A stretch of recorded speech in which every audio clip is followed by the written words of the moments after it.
రోజే ముఖ్యమంత్రి చంద్రబాబు నాయుడు గారు ప్రకటించారు అని అంటే ఆయనకు ఏ రకంగా ఈ సమాచారం అంతా తెలిసిందో అని అడగటానికి మొట్టమొదట విచారణ అధికారులు చంద్రబాబు నాయుడు గారికి నోటీసులు ఇవ్వవలసినటువంటి అవసరం ఉన్నది. అలాగే ఈ ఘటన వెనుక కరుణాకర్ రెడ్డి ఉన్నాడు అని చెప్పినటువంటి చినరాజప్ప గారికి కూడా నోటీసులు ఇవ్వాల. ఇచ్చి ఉంటే ఈ విచారణ చాలా నిష్పాక్షికంగా జరుగుతోంది అనేటువంటి భావన మొత్తం ప్రపంచానికి వెళ్ళి ఉండేది.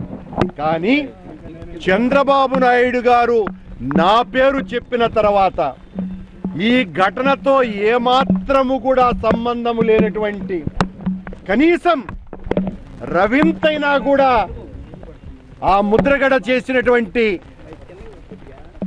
కాపు ఉద్యమానికి కేవలం నైతిక మద్దతు ఇచ్చినందుకు మేము కారణము అనని మా పైన నెపం వేసి అక్కడ దుండగులు ఎవరో కాల్చినందుకు వాళ్ళకెవరికి కూడా నోటీసులు వెళ్లకుండా నాకు మాత్రమే నోటీసులు వెళ్ళాయి. వినండి, నోటీసులు వెళ్ళాయి అంటే ఇది చంద్రబాబు గారి కుట్ర తప్ప మరింకొకటి కాదు.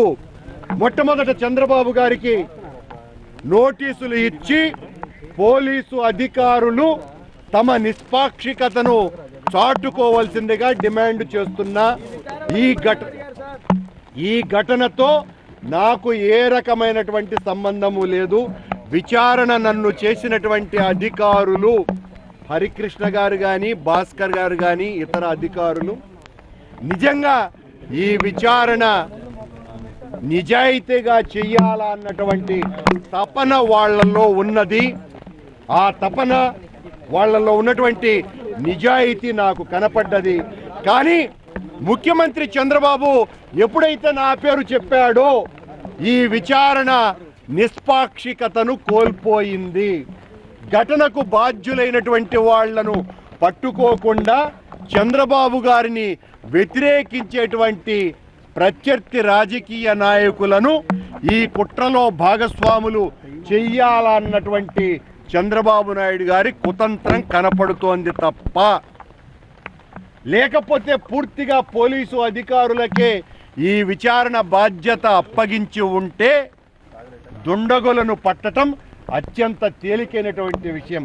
కానీ చంద్రబాబు ప్రత్యర్థి పార్టీని సమూలంగా రైలును దగ్ధం చేసినట్టే ప్రత్యర్థి పార్టీని దగ్ధం చేయాలన్నటువంటి ఆలోచనతో వైఎస్ఆర్ కాంగ్రెస్ పార్టీ మీద నెపం మొదటి రోజునే వేయటం కారణంగా ఈ విచారణ యొక్క నిజాయితీ పోతున్నది అని తెలియజేస్తున్నాను. నేను అందుకే కేవలం చంద్రబాబు నాయుడు గారు ఘటన జరిగినటువంటి రోజునే నా పేరు చెప్పటంగా ఈ రోజున నన్ను ఉద్దేశపూర్వకంగా పిలవటం జరిగింది.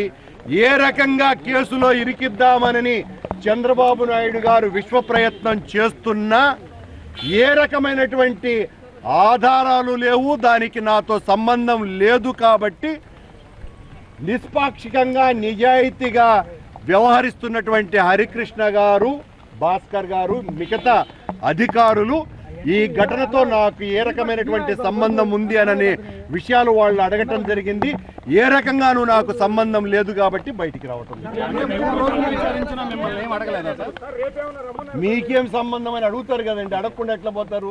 నన్ను పిలిచింది ఏమన్నా కాఫీలు ఇచ్చి టిఫిన్లు పెట్టి భోజనానికి కాదు కదా.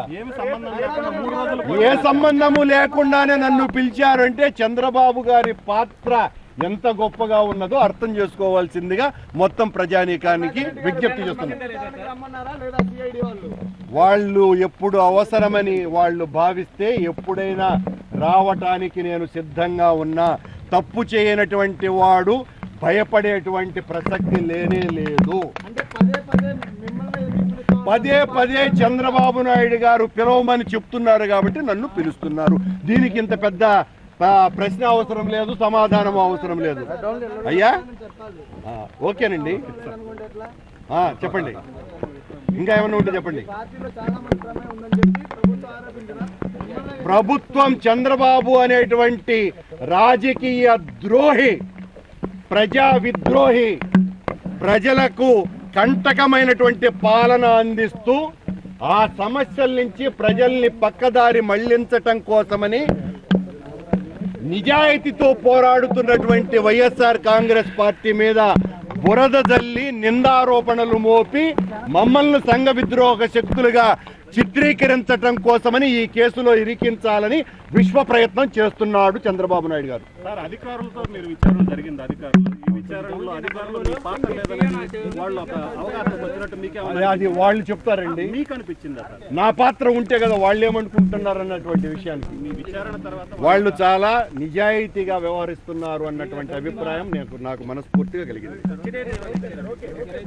ఏమి ఇవ్వలేదండి.